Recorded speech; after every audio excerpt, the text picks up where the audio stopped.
Right, we're going in. Right, okay. So, still Thursday, 19th of January. Last one of the night. And I'm quite looking forward to this because I have never had any of this range whatsoever. And if you saw my Port Charlotte video, you'll know that Port Charlotte and this one are kind of cheating because they are from the Bruichladdich Distillery. But this one in particular is so far removed from the standard Bruichladdich range that I can very much say with confidence that I'm going to treat this as a completely different brand. Port Charlotte gets away with it because it was heavily peated. This even more so. And this is Octomore. So this particular one was another extremely kind donation from, I'm just going to double check now because I'm fairly certain it was from Chris and Lindsay Cook, but because it doesn't have a jam label on it like all the other ones they sent me, it's now got me doubting myself, even though I was so confident you wouldn't believe it. But it's not that one. Go away, pop up the windows. Let's get right down to the bottom of the list. Go on. I'll tell you what, I've tried a lot of whiskies, haven't I? Yeah, it was. Chris and Lindsay Cook. So thank you very much for this. I have never had any of these. This is Octomore, which is a release from the Bruichladdich Distillery, and was first actually created in 2002 by Mark Rainier, who I think was the owner of Bruichladdich, and Jim McEwen, who is the master distiller. And it was essentially, well, they put it on their website that it was one of those late night conversations that you have when you've had a couple of drams and you're starting to just kind of like talk about random stuff. And it was a real what if we did this? But rumour has it this was a bit of a reaction to the fact that Bruichladdich was being known as like the lightest of the Islay whiskies, and it didn't really have a lot of character, and it was unpeated, or it was practically unpeated, and blah blah blah blah blah. And they were like, do you know what? Okay, we'll show you. We'll go the other way. So their intention was to make the peatiest whiskey ever. Now, you can measure the peatiness of a whiskey by a measurement called ppm, or phenols per million, or sometimes it's written as pppm, phenol parts per million. And phenols are chemical compounds that are released when you smoke peat into malted barley that give you the smokiness, give you this kind of smoky intensity. But I'm going to try and keep this relatively simple because, to be perfectly honest, it's a lot of scientific stuff that I have absolutely no idea. But essentially, when you smoke peat, and it's not about setting it on fire, it's about smoking it. So it's about heating it up so you get the smoke, and it releases these chemical compounds from the peat that then attach themselves to the barley that you're trying to dry out to stop the germination process. And they integrate themselves into the barley so that when you mill it to then make whiskey, these flavours are incorporated into the wash, the mash, the spirit, and it runs off, and you get this peatiness. And these phenols are multiple chemical compounds that various bits and pieces, and you're talking like really serious chemistry here, that you can kind of there's various parts that do various things and give you various flavours. But essentially, rough rule of thumb, the higher the ppm, the smokier, the peatier it's going to be. That's going to give you this intense flavour of smoke and iodine and antiseptic and hospitals and pepper and all of these flavours that your mouth goes, what the bloody hell's going on here? And either goes, what the bloody hell's going on here? This is absolutely brilliant. Wow, there's so much stuff going on. Or, what the bloody hell's going on here? This is horrible. Nothing should taste like this. This is wrong, wrong, wrong. Get it out of my mouth. I never want to touch this stuff again. I'm in the former camp, but there are plenty of people out there that are in the latter. So they decided to go the other way. So the highest ppm is the kind of arguments in terms of Lafroig or Ardbeg, but it's pretty much Ardbeg. So you butt out, dog. Bruichladdich is about 2 to 4 ppm. Call it 5 for sake of argument. Round it up, 5 ppm. Lafroig is 45 ppm. Ardbeg is 55 ppm. So Bruichladdich went, do you know what? Let's do 80. So the very first Octomore that came out was released, I think it was 88 ppm. And I actually thought, when it first came out, I've never had Octomore, and they've done multiple versions since. This is the second one. This is Octomore 2. I thought the reason it was called Octomore was Oct is 8, and it was released at 8 ppm. I honestly thought that, but it turns out that it's actually named after a farm that is just above, it's on the hillsides above Port Charlotte. So I'm going to put the map of Islay up now, which showed where Port Charlotte is. And it's on the hillsides above that, and it's a farm called Octomore Farm. And it's named after this farm. Now I think it might be that it's got Oct in the name and they were releasing at 80, and it's a kind of a handy coincidence. But apparently that's what it's named after, is the farm, not the fact it was 80. Because the next version that they brought out, which is Octomore 2, so 80 ppm. My washing machine trying to chime in. 80 ppm, peatiest whiskey in the world, fantastic. To be honest, I'm not entirely sure how they did it. I don't know how they got the highest ppm ever. They must have just smoked the bejesus out of this stuff. But the next version that came out was 140 ppm. So this is 140 ppm. This is like full-on stuff, and it's released at cask strength, so it's 62.5%. It's a 5-year-old. They basically made the decision that it needed to be younger because it would give you more intensity. Now, this has been released in a number of versions, and it's almost become there's Octomore, which is, it's almost like an experimental line as well. So there's a version that just uses Scottish barley, there's a version that just uses Islay barley, there's a version where they used Bordeaux casks from Chateau Petrus. So they do play around with it. There's a version out there, I don't know which one it is, that it's 258 ppm, which is just ridiculous, absolutely ridiculous. So Octomore 2, here is a picture of the bottle.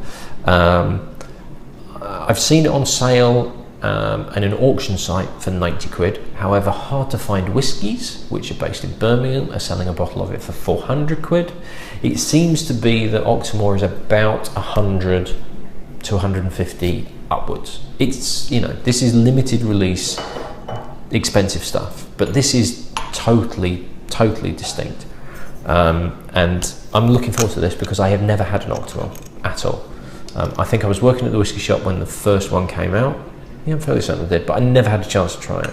So I'm very much looking forward to this. I have some water ready because it's 62.5%, but I'm trying not to breathe in either because I really want to give it a chance.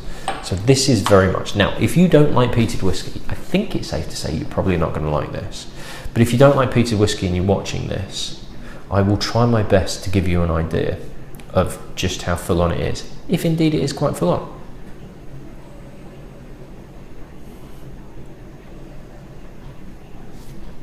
Now, interestingly, it doesn't really hit you on the nose. I have taken quite a deep breath on that, and it's not obvious. All right, no, it is obvious. It's just not as intense as you expect it might be. And to be honest, it's more the alcohol percentage. I'm getting more heat of alcohol on my nose than I am.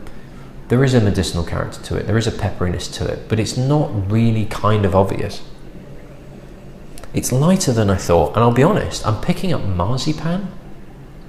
Very much marzipan. There is a sweetness to it, and there is a texture to it that it smells quite thick, if that makes sense. Getting a bit more smokiness now. This might be one where you might have to pour it and leave it for 10 minutes just to let all the aromas really kind of like get out there and do its stuff. It might be that I'm just nosing it too quickly. But there is a definite sweetness. Like I say, marzipan is the first thing that pops into my head.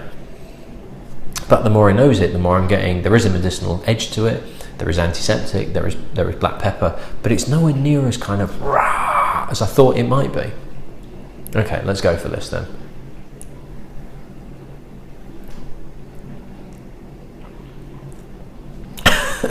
Fucking Jesus Christ. So the peat's there on the palate. And the problem is, I think it might have been the alcohol percentage, caught me off guard a little bit. And I breathed half of that whiskey in, which made me cough. Wow.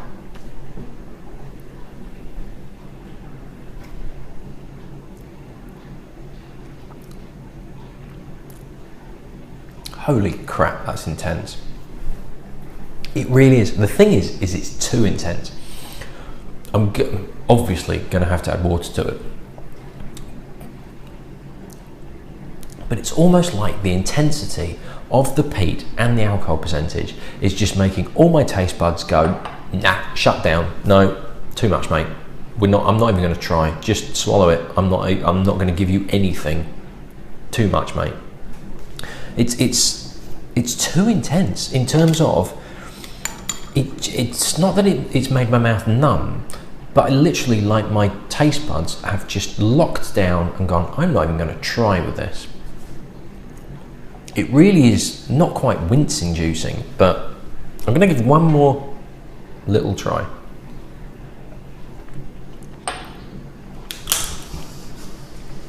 It almost numbs your palate. It really does. The intensity of that peat, though. I like peated whiskey, but to be honest, this is a little bit too much. I'm going to put some water in. Just to see if I can, I really want to open it out. I really want to give it the chance. It has just made my mouth feel like it's been coated in tar.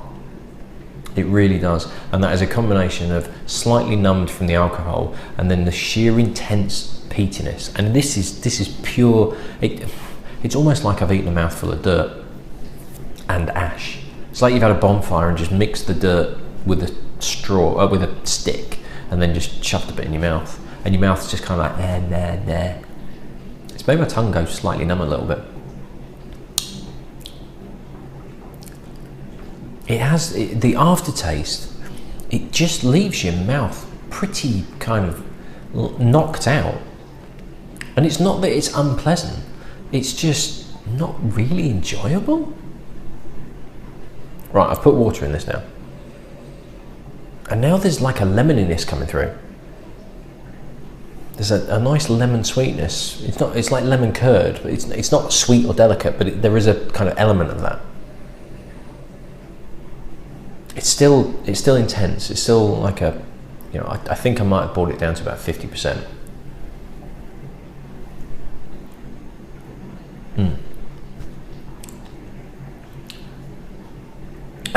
I was about to say a lot better. It is a lot better. I can hold it in my mouth. Steady. But it's so full on. It really is. It's quite difficult to pick out any other flavours. There are tasting notes available. Bruichladdich website have got tasting notes for it, and they will reel off all sorts of flavours in there. It is hard work to find them. I am picking up some lemon. The marzipan element is there, but I just feel like I'm fighting through a forest fire of smoke. And it's less antiseptic-y,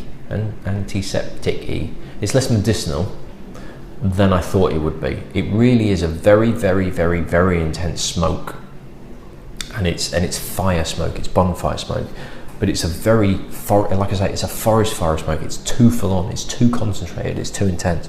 I dread to think what that 258 ppm version is like. Now, there is part of me that's going, but I want to try it, a bit like when I've told people how bad Fujikai is. They're like, I want to try it, but I kind of don't, because I really think it would be a waste. I do think if I try that 258 ppm version, I'm not really going to be enamored with it. I like what this is trying to do. I like what they've done. I like the fact that they've gone bollocks to it. We'll do it. Let's go full on. Let's do 140, let's do 258, fair play to them. But for me, and I'm somebody that loves peated whiskey, that's why I want to finish on Ardbeg, because that is my one. But this is like, this is too far, it's too full on, it's too intense. And it is one to share, I think. I really do think it is one, I'd never be able to get through a bottle of this. You come home from work and you're like, oh, fancy a nice Dram A whiskey. What do you want, darling? Pour us an Octomore. I think I'm going to chill in front of the TV with a glass of Octomore. It's not going to happen.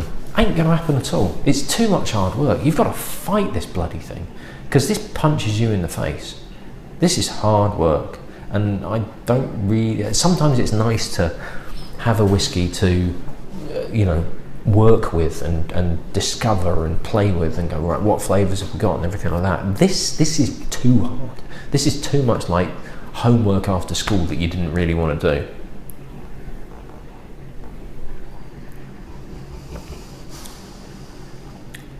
I can appreciate it for what it is that they've done. And I think for what they've done a really, really good job. And there are some people out there that are going to absolutely love this. There are going to be some people out there that are going to use this as a proof of their manlyhood. Dickheads, I think they're called. Where they're going to go, well, if you can't drink Octomore, then you should just go and wear a skirt. Probably the sort of people that would vote for Donald Trump and that sort of thing. But I appreciate what they're trying to do and what they've done, and what they've done is a good job. It's not undrinkable by any stretch of the imagination. It's quite pleasant. Adding water to it, it is drinkable, but it is still too intense. I don't need that intensity in my life. I want something else rather than just peat. Now I know that there are other flavours in there, but I don't really want to have to fight my way through the smokiness to get to them. It's interesting. I'm so glad I've tried it. And there, like I say, there is part of me that whatever that 258 ppm version is, would want to try it, but no more than that. I wouldn't want any more, because it would. I know it would be a waste to have any more than that. To go, okay, interesting. I now can use that as a bearing against other whiskies, but I'm not going to go out of my way to find it. I'm not going to start searching the corners of the earth to try and find a sample of the 258 version, because yeah, if it was there in front of me, I'd give it a go. To go, interesting. I compared to the 140. And that'd be interesting actually, to do an Octomore tasting where you went from 80, 140, 180, whichever one they went, to see what that intensity of peatiness does and how different it makes it. Somebody probably has done that, and they probably paid about £2,000 for the privilege. But yeah, I'm glad I've tried it, but I'm not going to search out another one. I'd be very, very interested to see what people think of this that have had this. As to whether you've had a bottle and you've got through it, or whether you've ended up sharing it with other people so that they've been able to share the experience with you, rather than having to fight through the bottle. Because I think if I got a bottle of it, if somebody said, here Ben, have a bottle of Octomore, I'm not going to touch it, it's unopened, do what you want with it, I think I would probably have a couple of glasses from it and then share it out to see, just to give other people a chance to do it. So Chris, Lindsay, thank you very much for giving me the chance to try this. It certainly was an education,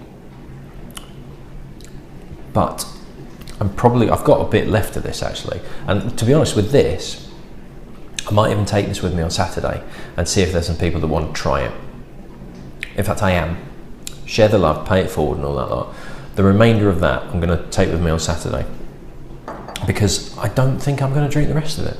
I've got other bits and pieces of samples where I'm happily kind of like, I'm going to come back to that bit. I'm going to finish that bit off because that was really, really nice. That, I'm not going to go back to that. I'm glad I've had it, and it is not a bad whiskey. I really appreciate what it's doing, but it ain't for me. It's not my whiskey.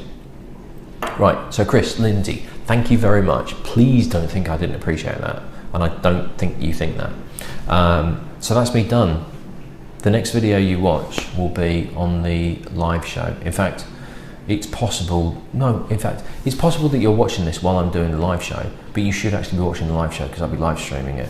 But by the time you've watched this, I would have done it. That's a scary bloody thought. But yes, from my kitchen, that is me done for this challenge. 3 to go, nearly there. So I shall see you at the next one, maybe live. Cheers.